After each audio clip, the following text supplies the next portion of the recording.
The Isdal Woman. The woman nobody could identify. On November the 29th, 1970, a man and his two daughters discovered a burned body while hiking in Isdalen Valley near Bergen, Norway. The police arrived and identified the victim as an unknown woman. At the scene, investigators found that many of the woman's personal items had been damaged by fire. There was no identification document, passport, or item that could immediately reveal her name. Investigators recovered several objects from the area, including clothing, bottles, an umbrella, jewelry, and other personal belongings. A notable detail was that labels and identifying marks had been removed from many of her clothes and belongings. The body was taken for forensic examination. The investigation determined that the woman had taken phenobarbital, a type of sleeping medication. Carbon monoxide poisoning was identified as the cause of death. The presence of soot in her lungs indicated that she was alive when the fire occurred. Police continued searching for her identity. A few days later, 2 suitcases connected to the woman were found at Bergen railway station. Inside the suitcases were clothes, cosmetics, wigs, glasses, maps, money, and a notebook. The notebook contained coded-looking entries. Investigators later determined that the notes were mainly a record of dates and locations connected to her travels. The investigation revealed that the woman had stayed in several hotels using different names.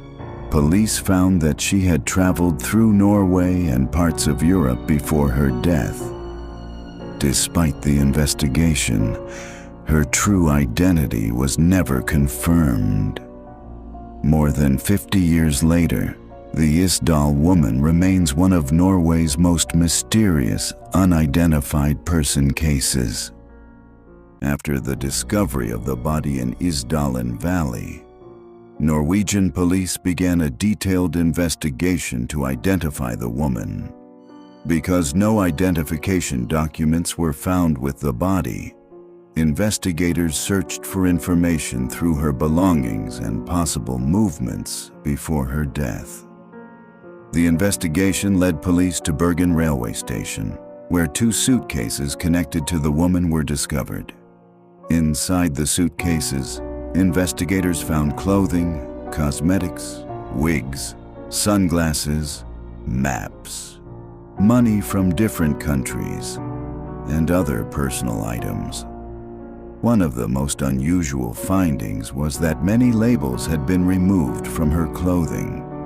This made it difficult for investigators to determine where the items had been purchased. Police also found a notebook containing a series of numbers and notes. The entries appeared unusual at first, but investigators later determined that they were related to dates and locations of her travel. The investigation showed that the woman had traveled through several European countries before arriving in Norway. Hotel records revealed that she had used different names during her travels. In some hotels, she registered as a Belgian woman.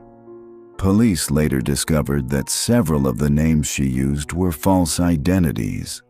Witnesses described her as a well-dressed woman who spoke several languages, including German, French, English, and possibly Flemish. Investigators interviewed hotel employees and people who had seen her during her stay in Norway. The police tried to reconstruct her movements during the weeks before her death. Records showed that she had stayed in different locations, including Bergen and other areas of Norway. Her final known movements were traced to Bergen in late November 1970. On November 23, 1970, she left Hotel Hordeheimen in Bergen. 6 days later, her body was discovered in Isdalen Valley. The investigation continued, but police were unable to determine her real name or the exact circumstances that led to her death. The case remained open as one of Norway's most unusual unsolved mysteries. After the discovery of the body, forensic experts examined the remains of the unknown woman to determine the cause and circumstances of her death. The examination found that the woman had taken phenobarbital, a medication that was commonly used as a sleeping drug at the time. Investigators also found evidence of carbon monoxide poisoning. Soot was discovered in her lungs, indicating that she was breathing when the fire started. The medical examination also documented injuries on her body, including marks on her neck. However, investigators could not determine with certainty how those marks occurred. The police investigation considered several possibilities. The official conclusion at the time was that the death was likely suicide. However, because of the unusual details surrounding the case, questions remained. The use of multiple names, the removal of labels from clothing, the lack of identification documents, and the travel history created uncertainty about who the woman really was.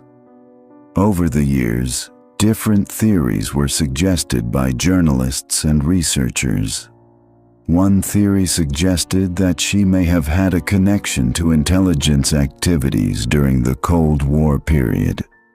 Another possibility considered by some researchers was that she was involved in a private or secret situation that required her to hide her identity.